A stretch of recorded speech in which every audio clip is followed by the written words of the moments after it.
You're listening to Radio Iran, 95.5 FM HD3, Los Angeles. Iran.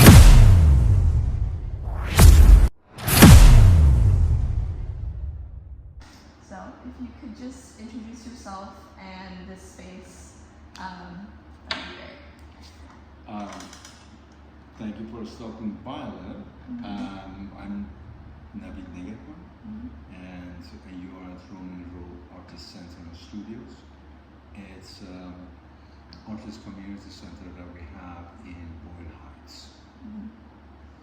I just want to ask you a little bit about your, I guess, like biographical start to get, here, actor and also creator of the space and its mission.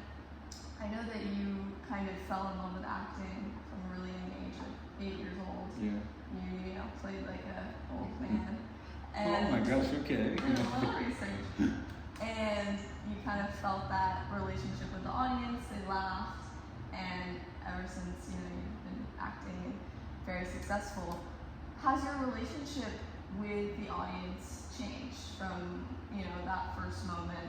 Has the reason why you act changed from then? No, actually, most of my projects I try to raise a question. I try to make the audience ask questions and just kind of doing for them to do kind of a soul searching or discovering what is it, how would I respond to it. So my thing is that I hope that it's succeeded, but I always want to bring the audience in, and instead of me performing for them, I want to get them involved in whatever I'm doing. I'm hoping that they are invested emotionally in the story, and when I'm working on stage, that's happened before that I broke the fourth wall and I'm connecting with the audience, I'm having a conversation with them. Instead of just delivering my monologue, I try to tap into it and just connect with them. There were so many things that I wanted to do when I was a kid, and my dad was telling me, "Oh, you cannot do all those things. You want to be a pilot, you want to be an astronaut, you want to be a doctor, you want to be an artist, carpenter, cowboy," and I can be all of them right now. And then you're saying you don't want to just like be delivering the lines, from the page and that's it, like boom, boom. How has your experience changed now, having told your grandma's story a little bit in your short film, The Apple Tree? Yeah. Is that correct? And, now it being personal words and personal story as opposed to what someone else is writing, this is, your family. It has given me more freedom to speak to my audience, to be able to tell them what I want to tell them, or to share with them what I want to share with them. And it's been very rewarding, even for me. I feel good about it, and that short film has gotten some attention and won the best short in Japan. So I don't like to give my audience an answer. I don't like to tell the audience what to think. Okay? Yeah. So when I'm telling a story, I'll let you decide for yourself the meaning or the message, whatever comes, whatever happens to you. For example, my great-grandmother's story that I turned into the movie. She raised me. My parents, they were working, so my baby June was the one who was taking care of me, and when I was growing up, there were not that many TV shows. I mean, I remember Wild Wild West and Peyton Place. These were the shows that they were showing in Iran, and I grew up on her stories. She wouldn't tell us what to do and what not to do, me and my brother. She would tell us a story. The story was so engaging that you get lost in the story, and then you decide for yourself what's important, what's not important. It makes you decide for yourself what you want to do or what the meaning of the story is. That's why it was, for example, the apple tree has such a huge impact on me. It became kind of like a semi-guiding light for me. It talks about envy, jealousy, generosity, the good inside you, and for me has always been that, well, I don't have to eat the entire piece of bread. Let me share it with you. You can have some. Leave me a piece so I don't die. That's the rest. You can have it. I don't care. I think I've always had some kind of. I've had an angel watching over me. There have been times that I have dreams of my Ibijun, my great grandmother, that she comes in when I'm really, really frustrated or desperate, angry. Okay, I have pictures since I was 3 or 4 years old. Then I'm sitting, for example, on the staircase, and I'm singing, or I'm pretending that I'm cha-cha-ing, and it's just goofy stuff. And I always try to entertain my family. I love telling stories. And for me, one of the reasons that I left, because there was no space for me. I didn't feel that I belonged to that, to the society which was created. I went to Turkey, and from Turkey I went to Bulgaria, and from Bulgaria I went to Germany. And when I was in Germany, I applied for asylum, and I was in the refugee camp. But that journey made me who I am. So I'm so grateful to all those obstacles, because each of those obstacles made me stronger, made me who I am. It made me to analyze my path and find a better solution. And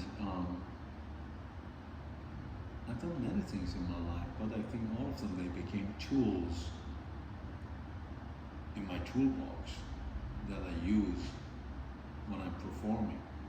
Having passed through all of these different places, like a refugee camp, meeting people there, connecting with them, and leaving again, and like that kind of like transitional space being so formative for you, how, have you taken that here to kind of provide, I guess, because this isn't a forever home for artists. How did you take your experience to kind of... I didn't have it.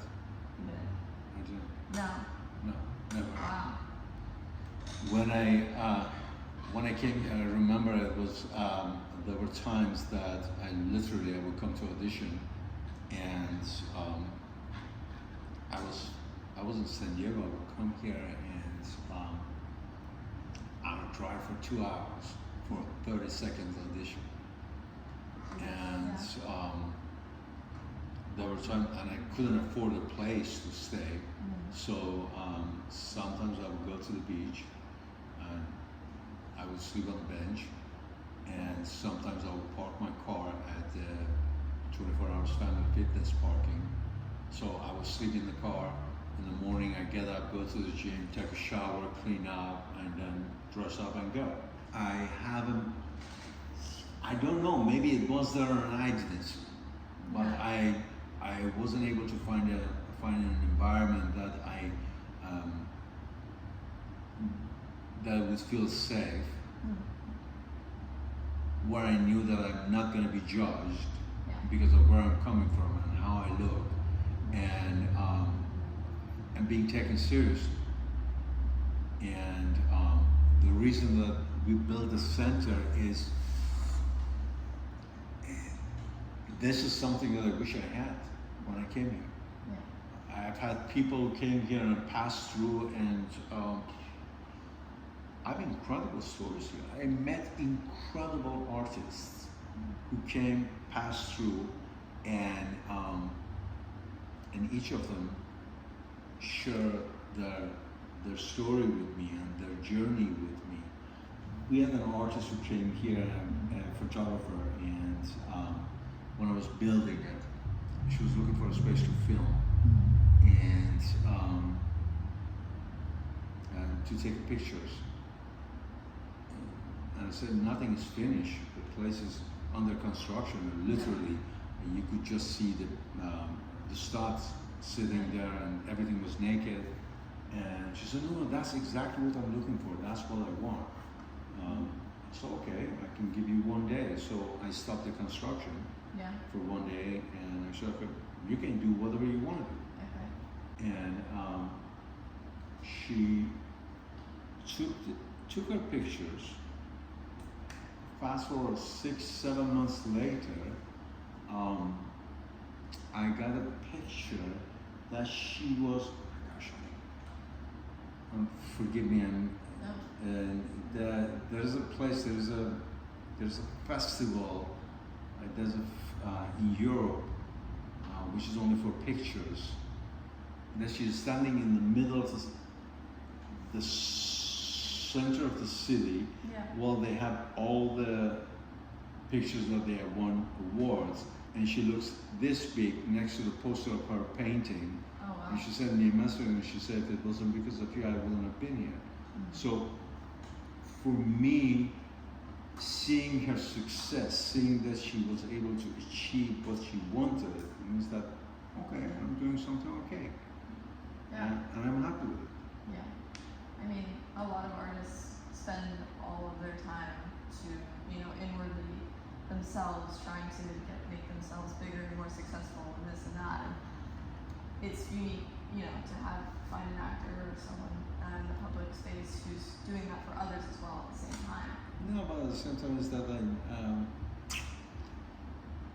you should never forget where you came from. Do you know what I mean? I mean, there are steps you're taking in your life. There are obstacles that you're going through, and that could turn you bitter. You could be angry. You could be say, "Well, nobody gave it to me. Why should I give it to someone else?" Yeah. F them. I did it myself, and that's what I'm doing. Yeah. But along the path, even though that I had ups and downs and difficulties, there were lots of people along the way just by doing this to me, just touching my shoulder, or by making one comment that charged my battery. Yeah. The space, I don't know. When you walked in, how did you feel? What was the feeling that you got when you walked in? I felt very open. Okay. I felt very open. Yeah. And what else? I don't know, it felt calm. It feels like separate from the street, Like you step in and you feel like, okay, this is like... That's it. Yeah. That's what I want. I want you, as an artist, to walk in here and say, okay, I can put my backpack down, I feel at home. Yeah. That's what we need. That's the space that you need to have. I mean, I've had musicians who came here and they shot their music videos.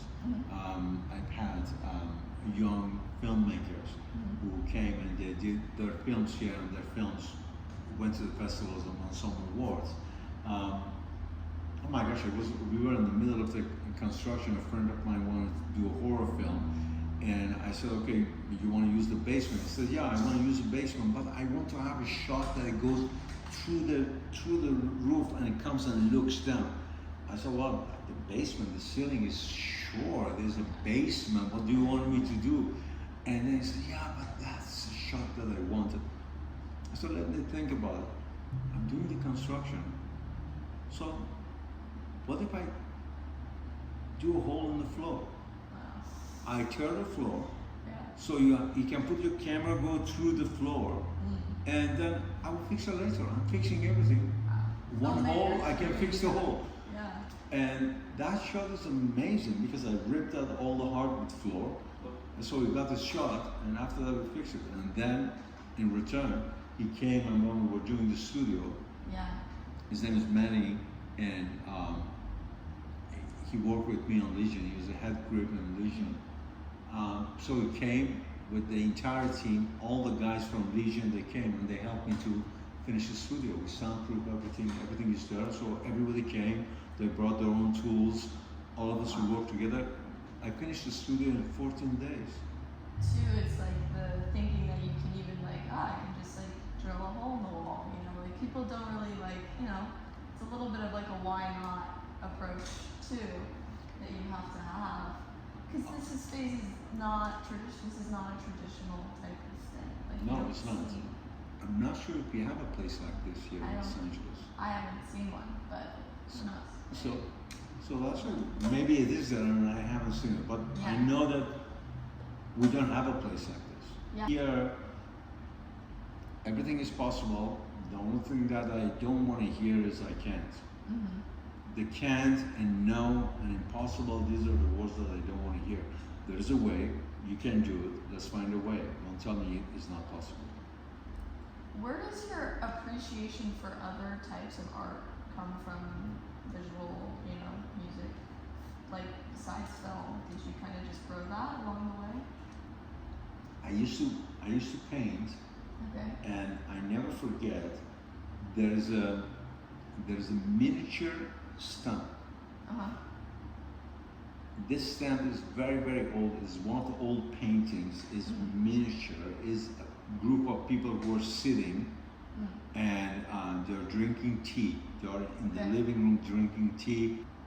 I was supposed to do a painting for a school, and I was in second grade in the elementary school. So I decided that I want to paint this miniature painting. Yeah. My dad said, "You want to do it?" My dad used to paint. Mm. So I got a magnifying glass and I put this under a magnifying glass and I did the painting. I made it bigger, and then that was my finals. I took it to the school, and I went there and the teacher said, "I told you guys, you cannot have anybody else do the painting for you. You cannot cheat. This is supposed to be yours." And everybody was drawing an apple or this and bowl. I said, "I did it." Yeah. She said, "No, you didn't do this painting." Oh, I said, "I did the painting. I showed her my pencils. I said, look how sharp my pencils are. I did everything with a magnifying glass." Yeah. She said, "No, you didn't do it." So she gave me a 0. And because she was saying that I cheated, I went home. I never forget. I was crying. I said, "Dad, I went there. They're telling me that I cheated. I didn't cheat. My dad says, it's your doing, your thing. You won't go tell them." Yeah. So I went back to school and I went and I talked to the director of the school. And I sat there and I was crying and I was angry, I was upset. And finally we had only one person who got 20. The director called the teacher came into the office, and the director said, "He says that he did this." She said, "No, there's no way that he can do this. This is a masterpiece and this and that." So they put a bowl of fruit in front of me, and they said, "Okay, draw this. Oh my God. If you are good at drawing, draw this." And then they brought the girl who got 20, only one person got 20, brought that person to sit and draw the same thing. And we did it. I hated it because it was something that it was no challenge to it. Yeah. And they gave me my 20, and that was kind of the end of it. I never showed my work to anybody else. And these are some of the reasons I'm trying to create. The space that I'm creating is a space that I want people to to be able to do whatever they can. Yeah. I push them, challenge yourself, go Yeah. for it, go for it, you can do it, go do something else, do more, you can do more, you can do more. And I think sometimes I'm a pain in the neck. I'm very bad at pushing. I mean, I said, don't tell me you cannot do it, just try it. That girl, her name was Mojda, and she's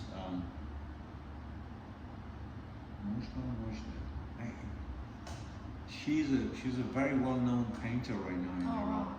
She's a doctor, and at the same time she paints, and she always teases me. We're still in touch. We go back and forth at each other, and that's been the journey. That's amazing. It's a crazy story. I can't believe that they had you draw in front of them. It's like No. sounds like the military. Just one last question, I guess. It's so important, as you're saying, like that young people aren't discouraged. Is there some part of this project that connects with young people as well, or is it mainly adult artists who are already established? No, anybody. Anyone? Anyone. That's Anyone you want to explore. I mean, we had drawing classes here, live drawing classes. We had someone who was doing carving and sculpting. Oh wow. And then we had painters that came. A dear friend of mine, Samira Nopas, who came and stayed here, and she even helped me. She was working like crazy here to get the place together and put the place together, and she's an amazing painter. And I've had writers who brought their script here. Oh, wow. I called my friends, my other writer Yeah. friends. They came over here. We got some actors, so the actors, they came to read the script for them to get the notes. We've had actors who they came here and they taped their auditions. I helped them with their audition tapes, and I'm very hands-on. I mean, if I show you the videos, you'll see that house. I literally, all the foundation and everything, I waterproofed everything. I was building the house when everybody was telling me that I'm crazy. I said, wow, I love. Yeah. Oh, trust me. Yeah. Oh my gosh, I had broken, kind of cut finger, and my eye was black and blue because somebody fell into my eye, and my nose, I had cut all over it because I pulled the hammer. I was too tired. I was working. Oh my gosh, a friend of mine, he brought a trailer. He had one, Okay. so he brought it and he parked it here. Camped out. Yeah. I would just work. Sometimes I'm working inside until 11, 12 o'clock, midnight, and then I go and I just fall asleep in there, and then I get up again at 5 o'clock in the morning. I'm back in there. It was just keep going because we had the deadline. We had to finish this on time. So, but it took us about 6 years to be up and running. Yeah. And my wife, she was sanding the doors, and she was hating me. She said, "Look at my fingers, look at my nails, look at my She nails." can't get the Yeah. No, but it was okay. You saw her, she's cool. That's amazing. She hates me, but she's cool. Yeah. Yeah. Thank you so much. No, of course, for of telling me course, about of course. it. Really It's appreciate very it. nice.